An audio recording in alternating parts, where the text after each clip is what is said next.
La dernière année, de même que celle que nous traversons présentement, relève pour tous du jamais vu.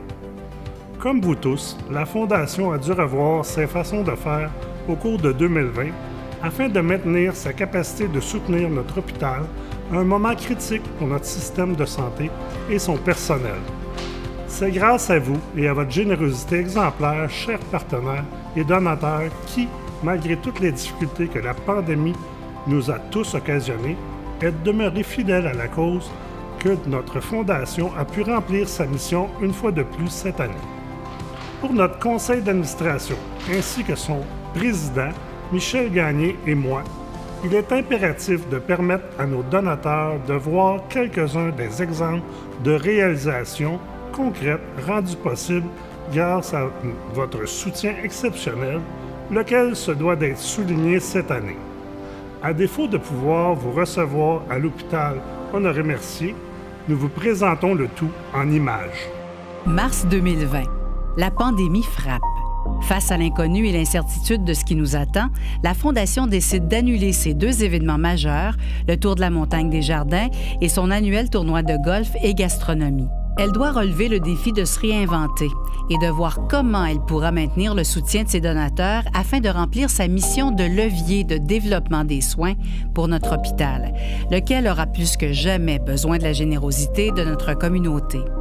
Devant l'impossibilité d'organiser un événement à grand rassemblement tel que le Tour de la montagne des Jardins, Gabriel Bordua, président de CIREL, nouvellement coprésident de l'événement avec Mme Annick Armand, de Valeurs mobilières des Jardins, décide le jour de la date prévue pour l'événement de tout de même parcourir le Tour du Mont-Saint-Hilaire et de remettre à la Fondation 100 $ par kilomètre parcouru. Il met au défi sa coprésidente, Annick Armand, laquelle le complète à son tour, et de là naît l'idée de lancer le défi à d'autres entreprises. Le comité du Tour de la montagne est mis à contribution et le défi 2020 du Tour de la montagne voit ainsi le jour, suivi du défi du personnel soignant auquel plus de 60 médecins et membres du personnel de l'hôpital prennent part. Un effet boule de neige prend forme qui leur permet d'amasser 45 000 $. 45 000 $ auxquels Desjardins annonce ajouter une commandite de 25 000 $. Fort du succès ainsi remporté, les membres du comité organisateur du Tour de la montagne décident de poursuivre sur leur lancée. Ils organisent un autre événement qui respecte les règles de distanciation et qui donne par la même occasion l'opportunité à la communauté des affaires, confinée depuis des mois, de se voir et de profiter d'une belle activité. L'équipe de la Fondation propose donc de combiner les forces vives de ces divers comités, composés des gens d'affaires s'impliquant pour leur hôpital, et demande au comité du tournoi de golf de se joindre au comité du Tour de la montagne pour ce nouvel événement. Ces derniers, dont les fidèles joueurs et fidèles donateurs ont également renouvelé leur soutien financier à la Fondation pour un montant de 36 000 $, embarquent dans l'aventure pour organiser un nouvel événement, le rallye gourmand de la Fondation Honoré-Mercier.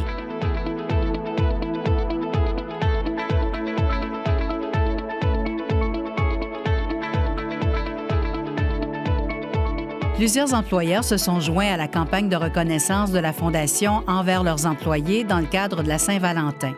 Un projet réconfortant en ce temps de pandémie. Aux efforts de la communauté des affaires sont venus se joindre ceux des employés de notre hôpital dans le cadre de la campagne Famille Honoré-Mercier.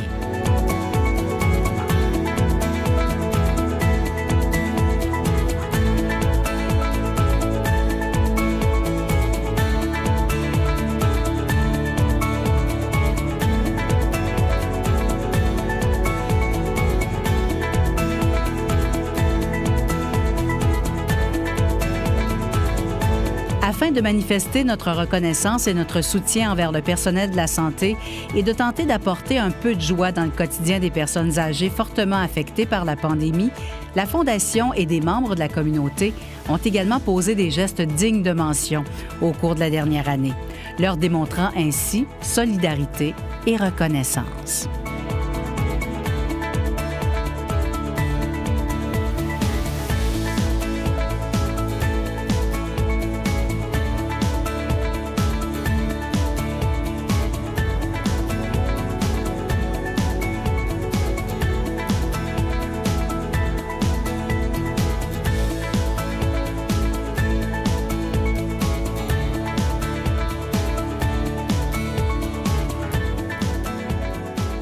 Grâce au cumul des efforts qui précèdent, voici maintenant de manière concrète des exemples de réalisations rendues possibles grâce à vous. Bonjour, je me présente Myriam Fagnan, coordonnatrice à l'hospitalisation médecine. Aujourd'hui, je m'en viens vous parler d'un projet spécial qui est l'acquisition de 63 appareils à pression électronique murale. Un projet qui, à la mi-décembre, j'ai été voir Mme Doyon pour lui demander si elle accepterait pas de réaliser un projet spécial. Madame Doyon m'est revenue en me disant qu'elle avait réuni le comité de la Fondation et que tous avaient accepté qu'on fasse l'acquisition de 63 appareils à pression. Quelle bonne nouvelle! Le montant octroyé par la Fondation a été de 284 000 $, le montant global de la demande. Ça fait du bien. Bien, le geste de la Fondation de nous permettre de faire l'acquisition de 63 appareils à pression est un geste grandiose pour les employés. Les employés étaient contents, ils ont crié merci, ils ont applaudi, c'était tellement beau. Maintenant, au nom des gestionnaires, des employés de la Direction de la santé physique et moi-même, nous tenons du fond du cœur à dire merci à la Fondation. Récipiendaire d'une des bourses MJP La Sonde, le Dr Jean-François Clément et son équipe ont réussi au cours de la dernière année, avec un budget fort restreint, à produire un outil destiné à l'enseignement aux résidents en médecine, lequel est maintenant utilisé et diffusé à la grandeur de la province. Un GMFU, en fait, c'est un lieu d'accueil pour les résidents en médecine familiale qui proviennent de l'Université de Sherbrooke. Donc, on accueille les résidents en médecine familiale, on leur enseigne les rudiments de la médecine. Mon rôle à travers l'enseignement au GMFU, en fait, c'est surtout au niveau de l'enseignement de l'appareil locomoteur, donc l'enseignement de la médecine musculo-squelettique.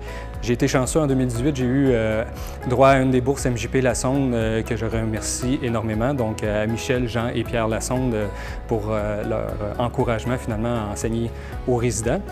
À travers ce projet-là, on a monté des capsules vidéo de l'examen locomoteur. Un des problèmes des résidents que je voyais souvent, c'est qu'il y avait de la misère à standardiser l'examen sur le locomoteur. Ils me disaient souvent, une personne fait l'examen de telle façon, vous le faites de telle façon. Fait que, est-ce qu'on pourrait avoir quelque chose de standardisé? Donc ensemble, on a monté des capsules vidéo et ça me permet, en fait, les étudiants, en fait, permet de les visualiser avant de passer en clinique avec moi. Donc en gros, j'aimerais vraiment remercier les frères Lassonde pour leur contribution à ce projet-là. Ça m'a fait grandir au niveau personnel, ça a aidé mes résidents aussi à travers leur processus de médecine familiale. Ça a donné un beau produit, quelque chose qui fait rayonner l'Université de Sherbrooke, le GMFU, la région. Donc un gros merci, un sincère merci. Ce mois-ci fut inauguré un projet de salle d'induction dont les équipements ont été financés par la Fondation. Un investissement de 150 000 $.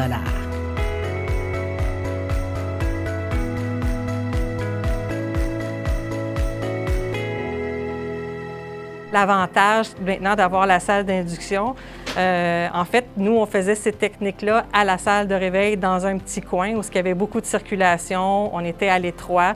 Il fallait des fois user beaucoup d'ingéniosité pour être capable de se placer adéquatement.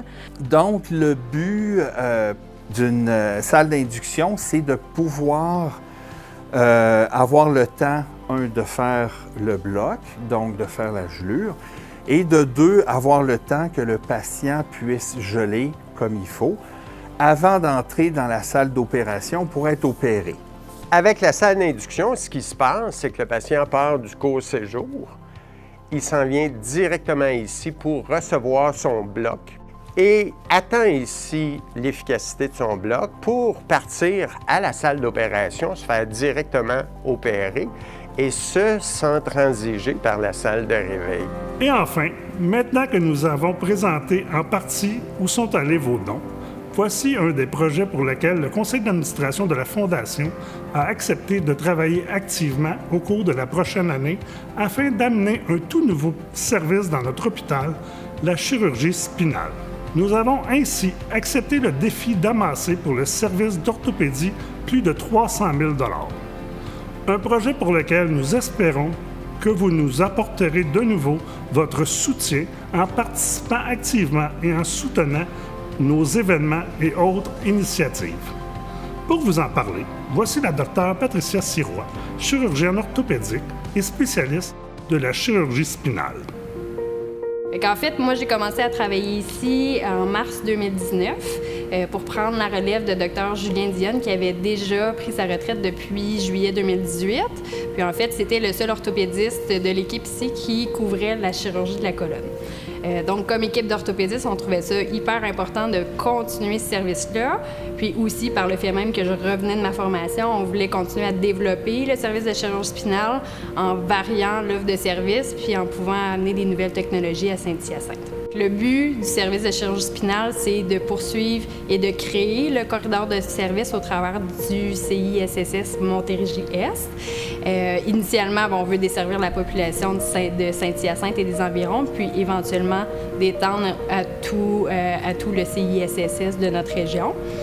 Puis pour pouvoir faire ça, ça nous prend beaucoup d'équipements. Si on veut continuer à poursuivre, si on veut continuer puis donner plus de services en chirurgie spinale pour les pathologies électives, pour les pathologies traumatiques, puis aussi pour les pathologies métastatiques et infectieuses. Le service de chirurgie spinale est toujours en développement pour l'instant parce qu'on veut être capable d'offrir un service adapté et sécuritaire à la population, tout en enrichissant ce service-là pour pouvoir offrir des techniques plus modernes et spécialisées. Donc, tout ça équivaut bien sûr à des déboursés assez importants pour pouvoir avoir un équipement plus moderne et offrir ce service-là. En résumé, la poursuite et l'amélioration de l'offre de services en chirurgie spinale est très important pour desservir toute la population du CISSS Montérégie-Est et nous remercions fortement les donateurs pour nous soutenir dans ce beau projet.